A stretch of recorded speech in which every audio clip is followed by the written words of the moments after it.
Hello everyone, I am Dhruti. Welcome back to my channel. आज हमारी trip का last day है। आज हम कौन सी जगह जाने वाले हैं वो मैं दिखाती हूँ। चलो।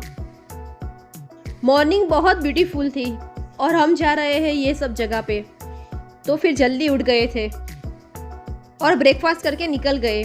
पहले जाना था नागेश्वर। आप सबको पता ही होगा, नागेश्वर एक ज्योतिर्लिंग है और ये जो धाम है वो द्वारका से बहुत नज़दीक है। कई लोग मानते हैं ये महाराष्ट्र में है, लेकिन हमारी आस्था इससे जुड़ी हुई है, तो आज हम वो देखने जाने वाले हैं। द्वारका से नागेश्वर की दूरी है 16 किलोमीटर। जैसे ही हम मंदिर में दाखिल होते हैं, वहीं सामने भगवान की इतनी बड़ी प्रतिमा है।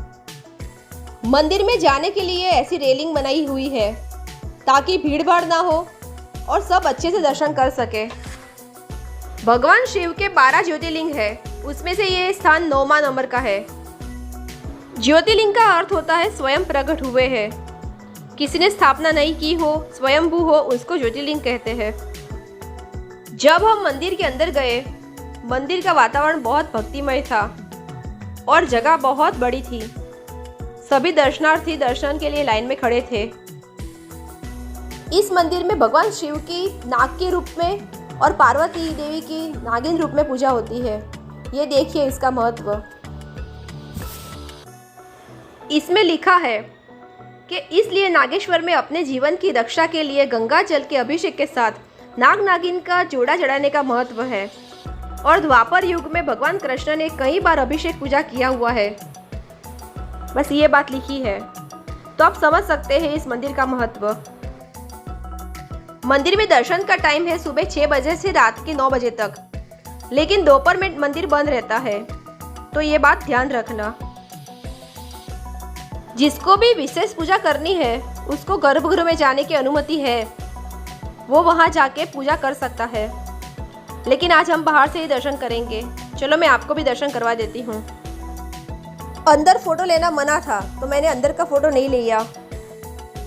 तो इस तरह मेरे साथ आपने भी दर्शन कर लिए होंगे। मंदिर के बाजू में ही तालाब जैसा था कुछ, तो वहाँ पे भी एक पिक ले ली हमने। भारत में ऐसे 12 ज्योतिर्लिंग है और भगवान के भक्तों की इच्छा होती है जीवन में 12 ज्योतिर्लिंग का दर्शन कर पाए। दर्शन करने के बाद जब हम निकले तो हमने नमक के उत्पादन के क्षेत्र देखे। समंदर का पानी यहाँ पे ठहरता है और इससे नमक की खेती होती है। पानी सब सूख जाता है, ऐसे नमक रह जाता है। अब मैं आपको दिखाती हूँ एक ब्यूटीफुल सी जगह। नागेश्वर से 15 या 16 किलोमीटर दूर पोशित्रा करके एक गांव है। वहाँ पे मराइन नेशनल पार्क है। यहाँ की खासियत ये है, यहाँ समुद्र का लेवल बहुत कम हो जाता है सुबह के टाइम पे और रात के टाइम पे। ये जो द्वीप देख रहे हैं वहाँ तक, तो आप काफ़ी अंदर तक जा सकते हैं पैदल, और समुद्री जीव सब नज़दीक में ही देख जाते हैं, तो उसको टच भी कर सकते हैं, हाथ में लेके फील भी कर सकते हैं। एक्वेरियम में हम किसी को छू नहीं सकते। यहाँ पानी देख सकते हैं कितना कम है, तो सभी को छू सकते हैं। यहाँ पे हमें पानी बहुत कम होने के कारण स्टारफिश, ऑक्टोपस, क्रैब्स और बहुत तरह की मछलियाँ दिख जाती है। बहुत सारे समुद्री जीव देखने को मिल जाते हैं। हमें यहाँ ऑफिस में से पहले परमिशन लेनी होती है और फिर बाद में वहाँ पे जाना होता है। 50 रुपीज़ पर पर्सन और गाइड के 500 रुपीज़। फिर हम निकल गए बेट द्वारका के लिए। कितनी सारी बोट पड़ी है यहाँ, और देखते ही देखते हम एक नए पुल पे आ गए। क्या आपको इसके बारे में पता है? आप यहाँ पे गए हो? मुझे बताना आपका एक्सपीरियंस कैसा रहा था। और फिर हमने थोड़े बहुत फ़ोटो क्लिक करवाए और फिर रिटर्न में देखने का प्लान बनाया। इस ब्रिज को टाटा बाय बाय कह दिया और हम निकल गए बेट द्वारका के लिए। अब तो ये पुल बन गया है, तो बेट द्वारका जाना बहुत आसान हो गया है। पहले ऐसे बोट पे बैठ के जाना पड़ता था, लेकिन पर्सनल गाड़ी पे अलाउ नहीं करते हैं।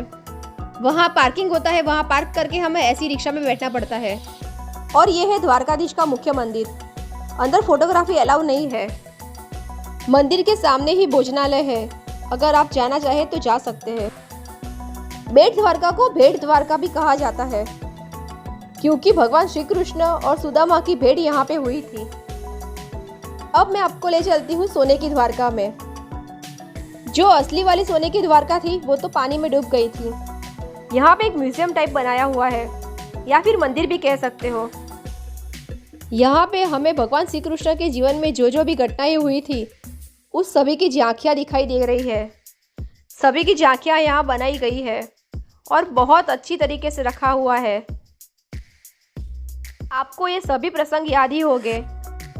भगवान का जन्म, पूतना वध, मक्खन चुराते हुए कृष्ण, गैया चराते हुए, कालिया नाग पे खड़े होते हुए, मामा कंस का वध करते हुए,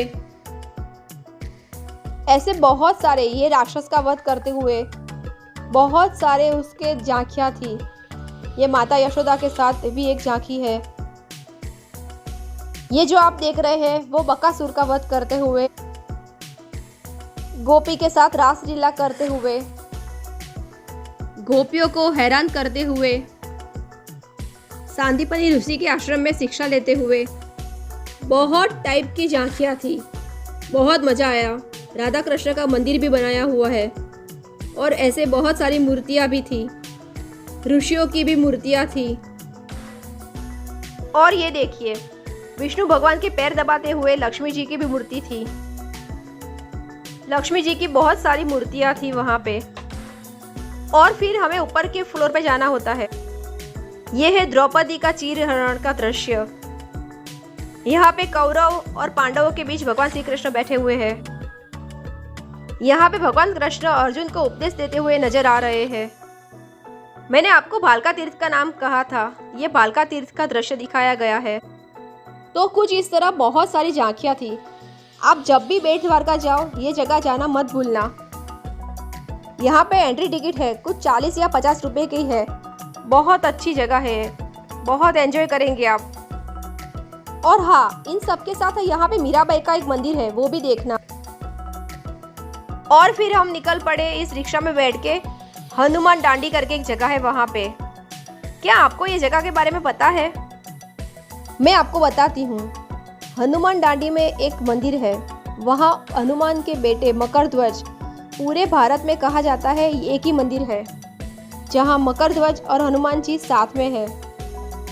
बेट द्वारका से 5 किलोमीटर दूर है ये जगह। हनुमान जी का उल्लेख द्वारका में कैसे? अगर आपके मन में भी ये सवाल आया हो तो मैं आपको बता दूं। हनुमान जी जब लंका जलाकर समुद्र में डुबकी लगा रहे थे तब उनके पसीने की बूंद एक मगर ने निकल ली थी और उससे मकरध्वज का जन्म हुआ। हनुमान जी को ये बात पता नहीं थी। जब अहिरावण की कैद से राम और लक्ष्मण को छुड़ाने के लिए वो पाताल लोक में गए तब उनको पता चला। अहिरावण के द्वारपाल थे मकरध्वज और उनकी और हनुमान जी की बहुत बड़ी फाइट हुई और फिर राम और लक्ष्मण को छुड़ा के ले गए हनुमान जी।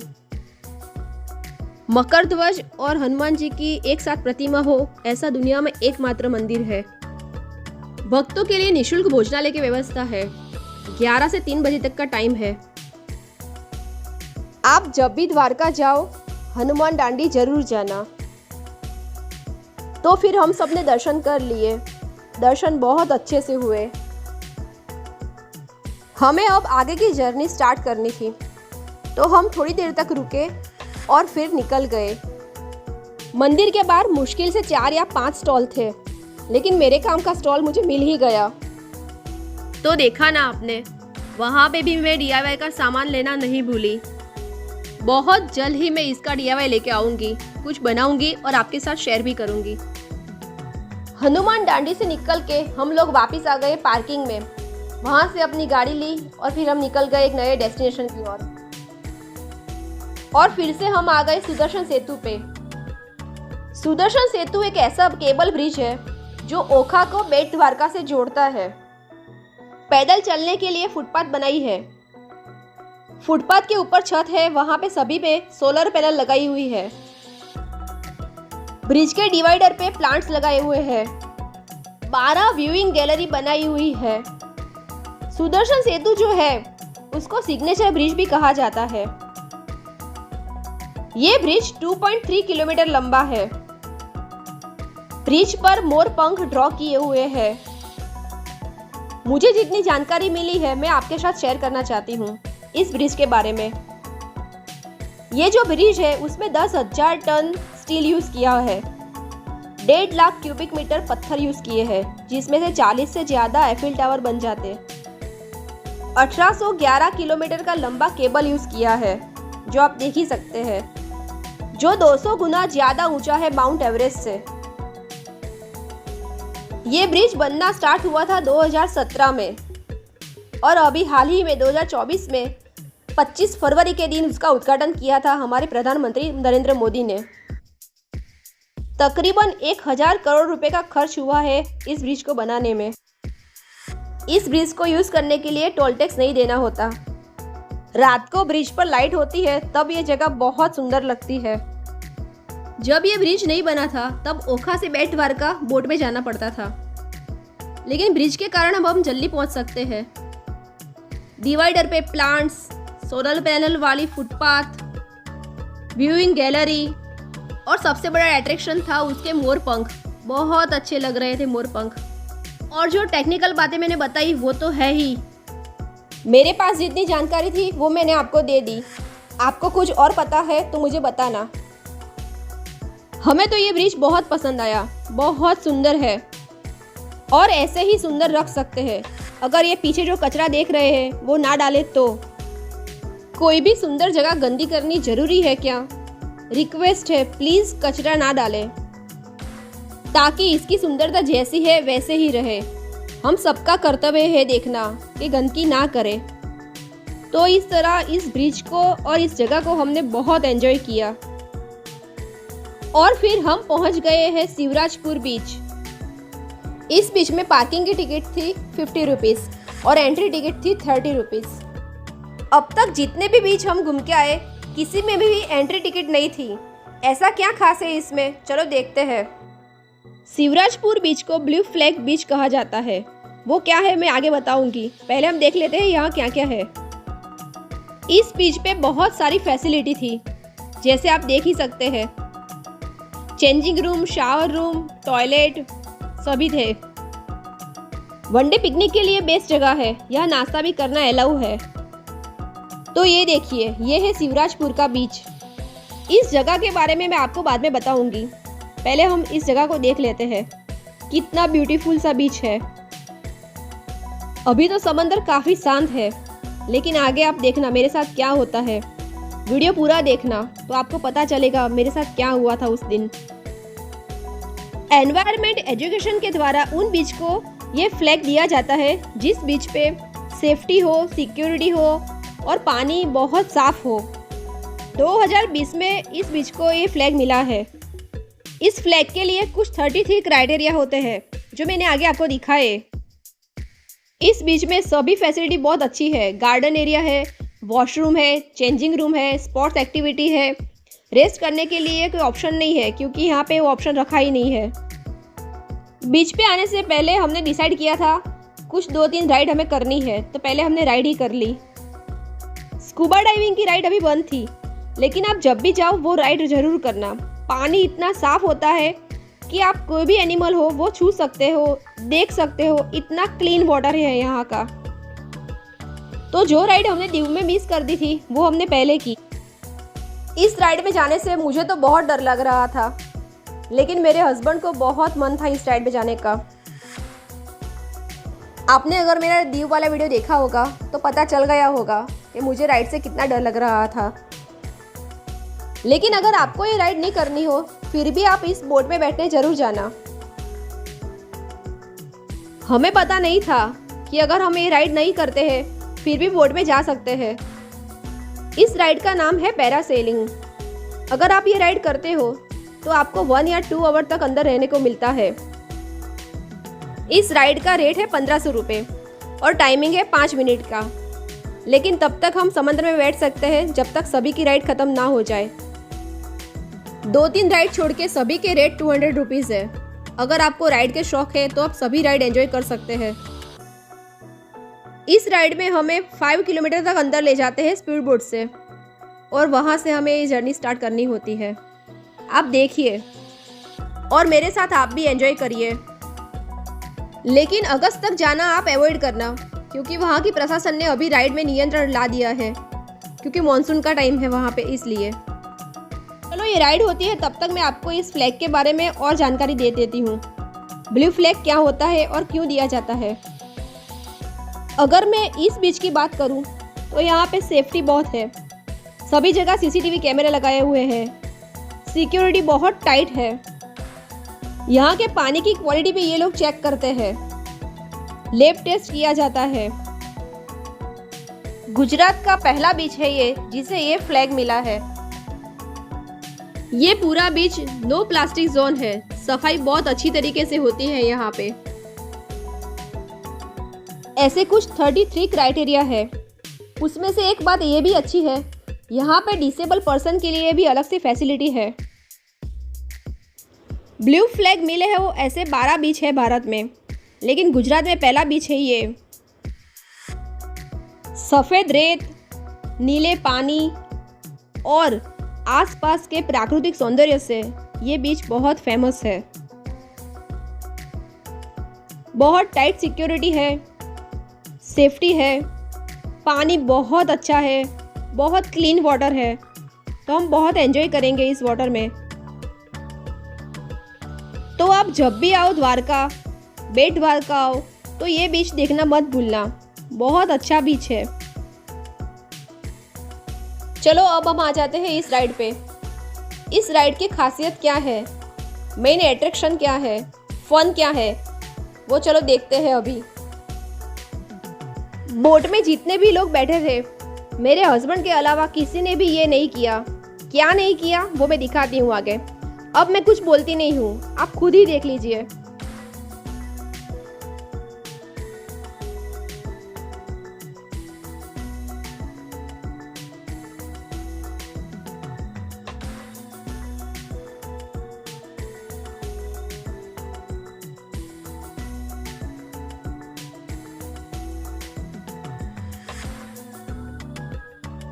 जिनको डर नहीं लगता उनको ये समंदर में डुबकी लगवाते हैं। कैसा लगा सरप्राइज? डर लगता है ऐसी चीज़ों में या फिर मज़ा आता है, मुझे बताना। मेरे हस्बैंड की विश लिस्ट में थी ये राइड, जो आज पूरी हो गई। वो तो बहुत खुश थे। आप बताओ, आप अगर जाते हो शिवराजपुर तो आप ये राइड करोगे या नहीं करोगे? और इसके साथ साथ आप कौन सी राइड करना पसंद करोगे वो मुझे बताना। मेरे हस्बैंड तो राइड पे चले गए, तब तक हमने क्या किया? वैसे तो सबकी फेवरेट टाइम पास की आइटम होती है, लेकिन गुजरातियों की मोस्ट फेवरेट होती है एक ही एक्टिविटी, क्या? खाना खाना। हमने वो ही किया। और हमने क्या किया? तो हमने किया हमारा फेवरेट नाश्ता जो वहाँ मिल रहा था। तो ऑप्शन बहुत कम थे, लेकिन हर जगह मिल जाने वाली मैगी खाई, भुंगड़ा बटेका खाया और कोल्ड ड्रिंक पिया।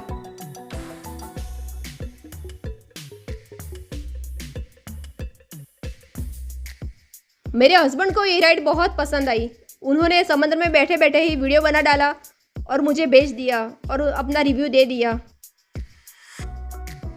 और वहाँ से वो राइड ख़त्म करके बाहर आके उन्होंने दूसरी राइड कर दी। लेकिन इस राइड में बैठने के लिए सभी को मनाना पड़ा। आखिर हम मान गए और राइड में बैठ गए। हमने इस राइड को भी थ्रिल के साथ एंजॉय किया, बहुत मज़ा आया। पानी में इतने अंदर तक गई तब कुछ नहीं हुआ, और किनारे पे मेरे साथ क्या हुआ वो मैं आगे दिखाती हूँ। फिर हमने थोड़ी देर पानी में मस्ती की, फ़ोटो क्लिक करवाए, बहुत एंजॉय किया। मुझे आज पानी में भीगना नहीं था, तो मैंने बाहर से ही एंजॉय कर लिया। स्टार्टिंग में मैंने बताया था समंदर कितना शांत था। अब देखिए समुद्र में लहरें कितनी तेज आ रही है। लहरें बहुत तेज थी, लेकिन फ़ोटो तो क्लिक करवाना था। तो फ़ोटो क्लिक करवाने के लिए जहाँ मैं खड़ी हुई वहाँ देखिए क्या हो गया। 2-3 सेकंड तक तो मुझे पता ही नहीं चला ये क्या हो गया, क्योंकि मैं पत्थर के ऊपर खड़ी थी और वहाँ तक इतना पानी आ जाएगा मुझे पता ही नहीं चला। मैं अब तक बिल्कुल नहीं भीगी थी, क्योंकि मुझे भीगना नहीं था। लेकिन समंदर को शायद ये बात पसंद नहीं आई और उन्होंने मुझे पूरा भिगो दिया। काफ़ी वेट करने के बाद ऐसे पिक क्लिक होते हैं, मुझे नेचुरली मिल गया। दोपहर के 3 बज गए थे, तो सबसे पहले काम किया लंच करने का, और फिर हमारी जर्नी स्टार्ट हुई घर के लिए। कहीं भी जाओ, घर तो आखिर घर है। देखो फिर से पवन चक्की आ गई। रास्ते में ऐसा बहुत कुछ देखा, लेकिन फ़ोटो खींचने की ताकत नहीं थी, बहुत थक गए थे। तो कुछ ऐसे हमारी जर्नी स्टार्ट हुई थी। ये पहला दिन है, ये दूसरा दिन जो दीव में बिताया हमने, तीसरा दिन कंकाई मंदिर और तुलसी श्याम का, चौथे दिन पे हम बहुत सारी जगह गए थे जैसे आप देख रहे हैं, और 5वें दिन पे भी हमने बहुत सारी जगह एंजॉय की। तो कुछ इस तरह से हमारी जर्नी स्टार्ट हुई थी अहमदाबाद से, और फिर सारा सौराष्ट्र घूम के हम अहमदाबाद वापस आ गए।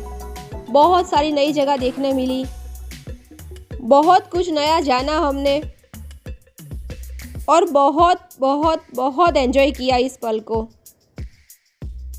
पूरे ट्रिप में हमने बहुत मज़े किए, लेकिन DIY का सामान लेना मैं अब भी नहीं भूली। अब मैं नेक्स्ट आपको DIY की वीडियो ही दिखाने वाली हूँ, क्योंकि मैं जानती हूँ मेरी तरह आप भी बहुत मिस करते होंगे मेरे DIY को। मैं तो बहुत मिस कर रही हूँ मेरे DIY को। तो मैं जल्दी से आपको मिलूँगी मेरे नेक्स्ट वीडियो में, जो होगा DIY का, क्योंकि अब घूमना भी हो गया और घर का रिनोवेशन भी हो गया। तो अब बारी है घर को डेकोरेट करने की, वो भी मेरे DIY के साथ। तो उनके ही वीडियो आने वाले हैं नेक्स्ट वीडियो में। लेकिन हाँ, तब तक मेरे इस वीडियो को बहुत सारा प्यार दीजिए, और बाकी के जो ब्लॉग है उनको भी बहुत सारा प्यार दीजिए। मैंने आज की वीडियो में आपको जो कुछ भी बताया हो, उससे आपको कुछ भी जानकारी मिली हो, वीडियो अगर अच्छा लगा हो तो प्लीज़ एक लाइक कर देना, शेयर भी कर देना, सब्सक्राइब करना मत भूलना। मिलती हूँ नेक्स्ट वीडियो में, तब तक के लिए bye bye, see you soon, thanks for watching.